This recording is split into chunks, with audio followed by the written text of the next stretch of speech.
National liberation programme अपने निर्धारित समय से घंटा लेट चल रहे हैं।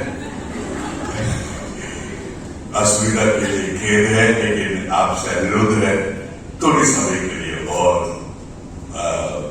बैठे रहे और आखिरी बार में जितने लोग बातें करते रहेंगे ठीक से नहीं सुनने की इच्छा भी नहीं होता, फिर भी आपसे आग्रह करूंगा कि ये कार्यक्रम को और भी अच्छा बनाने के लिए आप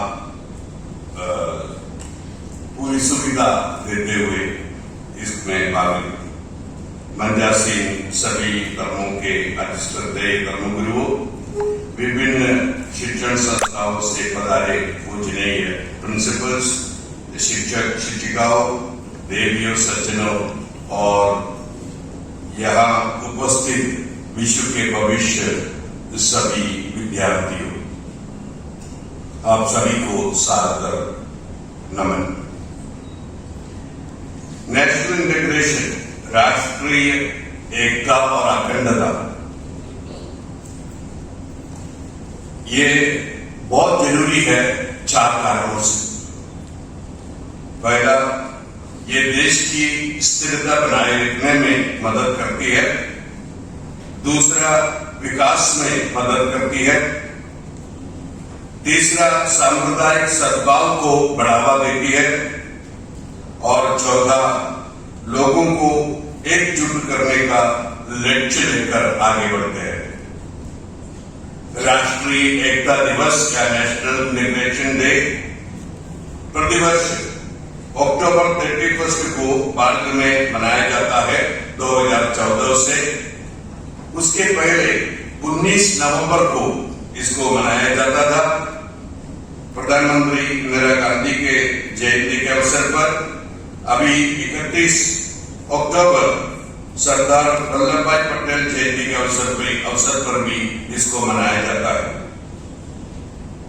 इसका उद्देश्य लोगों को एकता, शांति, प्रेम और भाईचारा में आगे बढ़ाना है।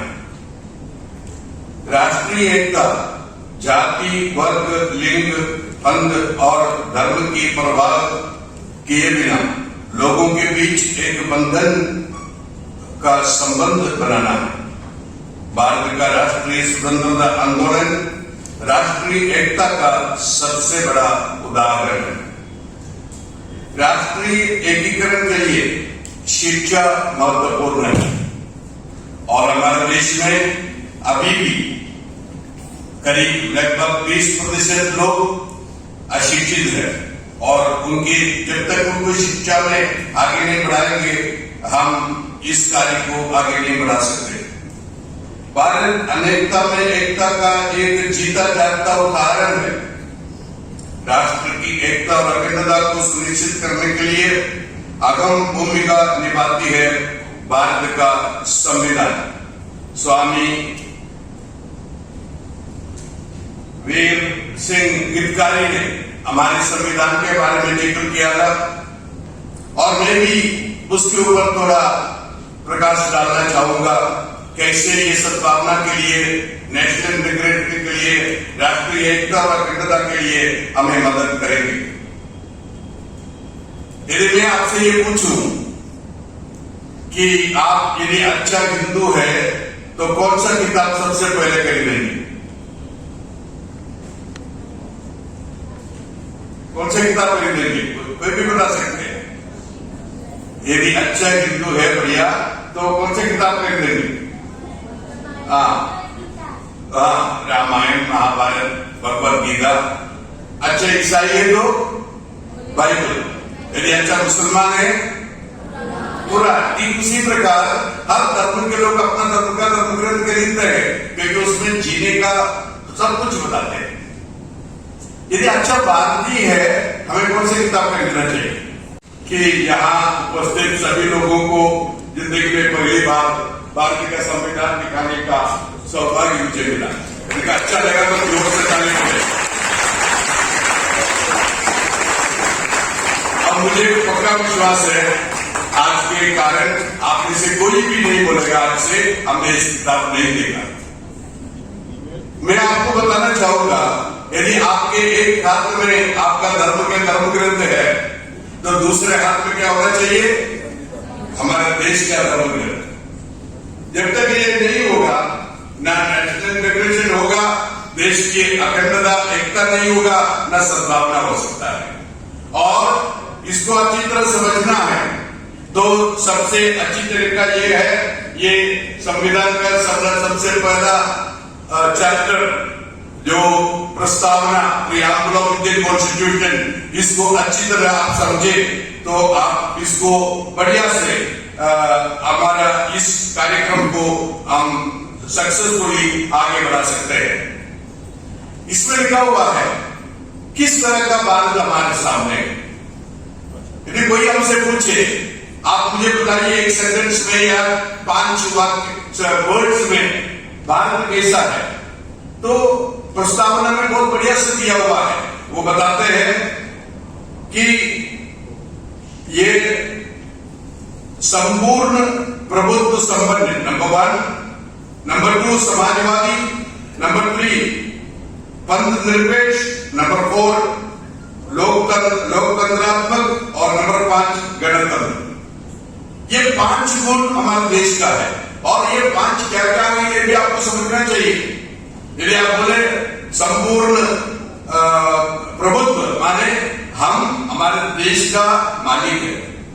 भारत का कोई किसी को भी इसमें कोई बात नहीं है और हम स्वतंत्र हैं।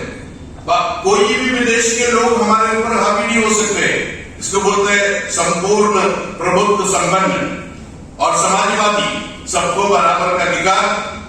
और पंथ निरपेक्ष, कि सभी लोगों को कोई भी धर्म अपनाने के लिए, उसको प्रैक्टिस करने के लिए और उसका विस्तार करने के लिए अधिकार है। और नंबर 4 डेमोक्रेटिक, हमारे लोगों से द्वारा बनाया हुआ, और रिपब्लिक हमारे लिए ये एक अच्छा संविधान है। जब हम बताते हैं समाजवादी है तो सबका बराबर अधिकार होना चाहिए, तो उसका यदि समाजवादी भारत नहीं है तो कौन सी हो सकता है? कम्युनिस्ट भारत हो सकते हैं या पूंजीवादी भारत हो सकते हैं। जब हमको इन सबों के बारे में जानकारी होते हैं तब हम जागरूक होंगे। हमें अभी थोड़ी समय से इन 5 बातों को बताया गया भारत कैसे होना चाहिए, और ऐसा नहीं है तो हमें ये संकट की घंटी हमारे लिए बज रहे है। हमें कार्य करना पड़ेगा, परिश्रम करना पड़ेगा और हमको वापस हमारी गाड़ी को पटरी में लाना पड़ेगा। और इसके बाद उस प्रियम्बल में ये लिखा है भारत के सभी लोग कैसे होना चाहिए। एक तो भारत कैसे होना चाहिए और दूसरा लिखा है भारत के लोग कैसे होना चाहिए। उसके लिए 4 मंत्र दिया। उन्होंने बोला हर भारतीय के अंदर ये 4 गुण होना चाहिए, 4 वैल्यूज होना चाहिए। और नंबर 1, सब न्याय संगत लोग होना चाहिए, कोई अन्याय न करे। नंबर 2, सब लोगों को अपने स्वतंत्रता जिम्मेदारी के साथ प्रयोग करना चाहिए। किसी को जबरदस्ती गुंडागर्दी करके गुलाम नहीं बनाना चाहिए। बोलने का अधिकार हमसे नहीं लेना चाहिए। डर के हमको जीने का माहौल नहीं बनाना चाहिए। नंबर 3, समानता, सबको बराबर, ना जाति, धर्म, कास्ट, कलर, ये सब जोड़ के हम, जैसे एक वक्ता ने बताया, एक ही परमेश्वर है, हम सब उनके पुत्र पुत्रियां हैं, ये समझकर सबको एक साथ मानेंगे। तब मानने के लिए भी हमारे संविधान में बताते हैं। और आखिर में बताते हैं बंधुत्व, भाईचारे के साथ हमको जीना।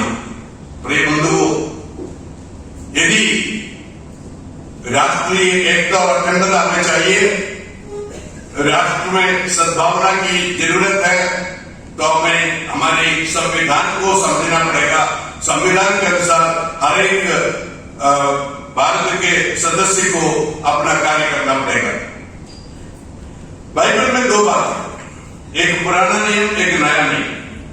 नया नियम प्रभु यीशु के बारे में उन्होंने क्या किया, क्या बताया, उनसे सबके बारे में लिखा हुआ है। प्रभु यीशु को करीब 2000 वर्ष पहले पिता परमेश्वर ने संसार में भेजा ताकि लोगों को अपने पापों से मुक्ति दिला सके, एक नया रास्ता दिखा सके। और उन्होंने मानव जाति के खातिर अपना जीवन की कुर्बानी की क्रूस पर, और उनको मार डाला गया। तो जब उनको मार डाल रहे थे क्रूस पर करके, वही प्रभु यीशु ने ये प्रार्थना की, हे पिता परमेश्वर, इन्हें क्षमा करो क्योंकि ये नहीं जानते वो क्या कर रहे हैं। यदि सद्भावना चाहिए, हमें क्षमा करने की जरूरत है। जब तक हम क्षमा नहीं कर सकते, कोई सद्भावना कहीं भी नहीं हो सकता। इसलिए और उन्होंने दो मंत्रों किया, और उन्होंने कहा परमेश्वर एक है, और उस परमेश्वर को सारी शक्ति से, सारी बुद्धि से, सारे मन से, सारी ताकत से प्यार करो। और अपने दूसरा मंत्र है, अपने पड़ोसी को अपने समान प्यार करो। यदि हम ऐसा कर सकते हैं, मैं वादा के साथ में कर सकता हूँ, कह सकता हूँ, सद्भावना बढ़ेगा, नेशनल इंटीग्रेशन होगा। हम सब भाई बहन जैसे बढ़िया से, जैसे भारत को बोलता है सोने की चिड़िया, ऐसा हम बन सकते हैं, प्यार से रह सकते हैं। भगवान हमें बहुत कृपा प्रदान करे।